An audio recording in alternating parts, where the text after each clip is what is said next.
नमस्कार दोस्तों, कैसे हैं आप सब। स्वागत है आपका एक नए वीडियो में। दोस्तों आज के इस वीडियो में हम कुवैत के बारे में चर्चा करेंगे। जी हाँ, जो भाई कुवैत में किचन हेल्पर के काम में जाना चाहते हैं, ये वीडियो खास उनके लिए बहुत इंपॉर्टेंट होने वाला है, क्योंकि आज मैं आपको कुवैत में किचन हेल्पर के बारे में बताऊंगा। तीन चीजें। सबसे पहली चीज कि कुवैत में जो किचन हेल्पर होते हैं उनका काम क्या होता है, क्योंकि इंडिया में एजेंट अपने हिसाब से काम को बताते हैं कि आपको ये काम करना पड़ेगा, आपको वो काम करना पड़ेगा।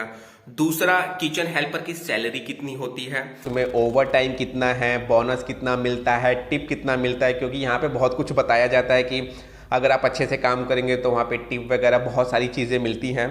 तीसरा, कितने घंटे की किचन हेल्पर की ड्यूटी होती है। तो ये तीन चीजों का आज इस वीडियो में हम चर्चा करेंगे। तो ये वीडियो एक इंफॉर्मेशनल वीडियो होने वाला है, खास तौर से उन भाइयों के लिए जो मेरे भाई कुवैत जाना चाहते हैं, और कुवैत में भी जो भाई किचन हेल्पर में या जो कुक में जाना चाहते हैं। ये वीडियो खास उनके लिए सबसे ज़्यादा इंपॉर्टेंट। दोस्तों सबसे पहले हम बात करेंगे सैलरी की, कि किचन हेल्पर की सैलरी कितनी होती है। दोस्तों किचन हेल्पर की सैलरी कुवैत में कंपनी टू कंपनी निर्भर करता है, कि कोई कंपनी 80 KD सैलरी देती है, कुछ कंपनी 90 KD सैलरी देती है। ऑलमोस्ट 80 से 90 KD सैलरी प्लस फूड, खाना जो होता है कंपनी का होता है। और वैसे भी जो किचन हेल्पर में जाता है, खाना तो कंपनी का होगा ही, क्योंकि बनाएगा वही। तो सैलरी जो होता है 80 KD से 90 KD सैलरी होती है। दूसरा जो चीज़ है कि कितने घंटे की ड्यूटी होती है। बेसिकली यहाँ पे बताया जाता है 8 घंटे, लेकिन ऐसा नहीं होता है। किचन हेल्पर की जो काम करने की ड्यूटी होती है वो तकरीबन मिला जुला के 12 घंटे, जी हाँ 12 घंटे एक किचन हेल्पर काम करता है। 2 शिफ्ट में काम होता है, या जैसे भी काम होता हो, लेकिन उसको 12 घंटा लग जाता है। 12 घंटा मतलब कैंप से किचन तक आने में और किचन से कैंप में जाने में उसका टोटल 12 घंटे लग जाते हैं। तो अब मान के चलिए कि किचन हेल्पर की जो जॉब है वो 12 घंटे की है, तो सैलरी हो गई 80 KD, 12 घंटे की जॉब हो जाती है। अच्छा, कुछ भाई मेरे से पूछते हैं कि सर अगर हम किचन हेल्पर में काम करते करते, काम सीखते सीखते अगर हम कुकिंग सीख जाते हैं, खाना बनाना सीख जाते हैं, तो क्या हमारी सैलरी बढ़ सकती है।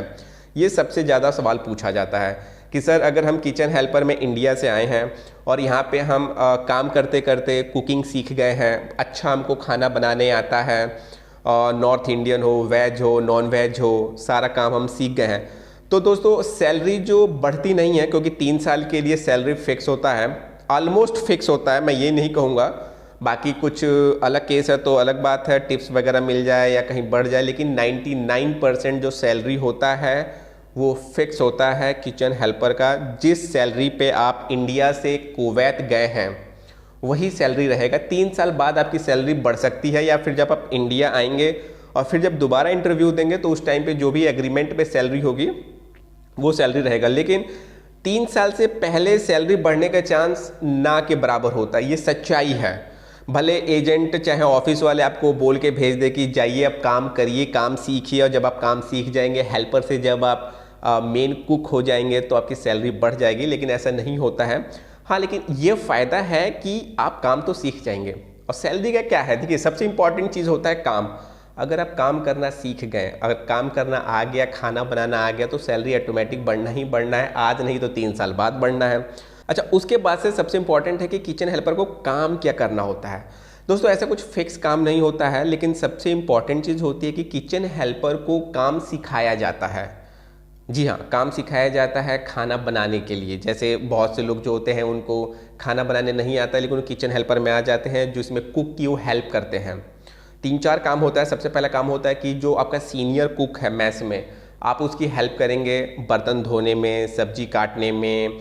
अगर थोड़ा बहुत आपको कुकिंग का शौक़ है तो आप खाना बनाने में भी हेल्प कर सकते हैं। सामान लोडिंग अनलोडिंग में भी आप उसकी हेल्प कर सकते हैं। तो बहुत सारे काम होते हैं, बट सबसे बेस्ट रहेगा कि अगर आप किचन हेल्पर के जॉब में जा रहे हैं तो वहाँ पे आप कुक के साथ काम सीखिए खाना बनाना, क्योंकि अगर आप खाना बना लेते हैं तो हो सकता है आपको अच्छा जानकारी हो जाए, और नेक्स्ट टाइम जब आप जाएं तो किचन हेल्पर में ना जाएं, आप सीधा कुक में जाएं। तो दोस्तों ये 3-4 बेसिक पॉइंट थे जो आज हमने इस वीडियो में क्लियर किया, कि किचन हेल्पर का क्या काम होता है, कितने घंटे की ड्यूटी होती है, कितनी सैलरी मिलती है। अच्छा, चौथा लोग पूछते हैं कि सर कुवैत कैसा शहर है। देखिए दोस्तों, कुवैत की करेंसी आज की डेट में अगर हम गल्फ कंट्री की बात करें तो कुवैत की सैलरी, कुवैत की करेंसी सबसे हाईएस्ट है। तो करेंसी बहुत ज़्यादा है, अच्छी सैलरी है, अच्छा कंट्री है, अमीर कंट्री है। सारे गल्फ कंट्रियों में से देखा जाए तो कतर और कुवैत दो ऐसी कंट्री है जिनके पास अच्छा पैसा है। और कुछ वहाँ जो मेरे भेजे गए किचन हेल्पर हैं वो बोलते हैं कि सर कुवैत में पैसा बच जाता है। अब पता नहीं वो किस बात पे बोले हैं, लेकिन कुवैत में जितना भी आप कमाएंगे आपका पैसा बच जाता है, ये सच्चाई है। तो इसलिए हो सकता है कि बहुत से भाई कुवैत जाने की सोच रहे हो क्योंकि वहाँ पे पैसा बचता होगा। और काफ़ी ज़्यादा बड़ा देश नहीं है। जो भाई कुवैत से आए हैं, जो भाई कुवैत में काम कर चुके हैं, उनको अच्छे से जानकारी होगा कुवैत के बारे में। बहुत बड़ा देश नहीं है, एक छोटा सा खूबसूरत सा देश है, अच्छा देश है और किचन हेल्पर का काम अच्छा है।